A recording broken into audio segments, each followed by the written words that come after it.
வணக்கம். நீங்கள் இணைந்திருப்பது எம்ஏஎன் மீடியாவினுடைய பிரதான செய்திகளோடு. செய்திகளுக்கு செல்ல முதலில் தலைப்பு செய்திகள். ஆஸ்திரேலியாவில் வேலை பெற்றுத் தருவதாக மோசடி, போலீசாரின் தந்திரத்தில் சிக்கிய நபர். இனி பற்றிய விரிவான செய்திகள். ஆஸ்திரேலியாவில் வேலை பெற்றுத் தருவதாக கூறி 1 கோடி ரூபாய்க்கும் அதிகமான பணம் மோசடி செய்த நபர் கைது செய்யப்பட்டுள்ளார். இலங்கை வெளிநாட்டு வேலைவாய்ப்பு பணியகத்தின் புலனாய்வு பிரிவின் போலீஸ் அதிகாரிகளால் நேற்று முன்தினம் அபிசாவளை பிரதேசத்தில் வைத்து கைது செய்யப்பட்டுள்ளார்.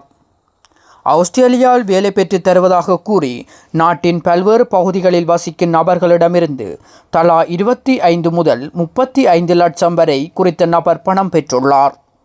அதற்கமைய இவரால் மோசடி செய்யப்பட்ட மொத்த தொகை 1 கோடி ரூபாய்க்கும் அதிகமாகும். குறித்த சந்தேக நபருக்கு எதிராக வெளிநாட்டு வேலைவாய்ப்பு பணியகத்தின் சிறப்பு புலனாய்வு பிரிவுக்கு 8 முறைப்பாடுகள் கிடைத்துள்ளன. அவரை கைது செய்ய அதிகாரிகள் பலமுறை முயற்சி செய்தும் அவர் தொடர்ந்து அதிகாரிகளிடமிருந்து தலைமறைவாக இருந்து வந்துள்ளார்.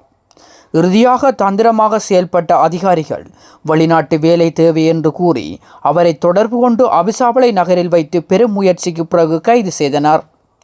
கைது செய்யப்பட்ட சந்தேக நபர் இலங்கையின் முன்னணி தனியார் தொலைக்காட்சி நிறுவனம் ஒன்றில் விற்பனை முகாமையாளராக பணியாற்றுவர் என தெரிய வந்துள்ளது.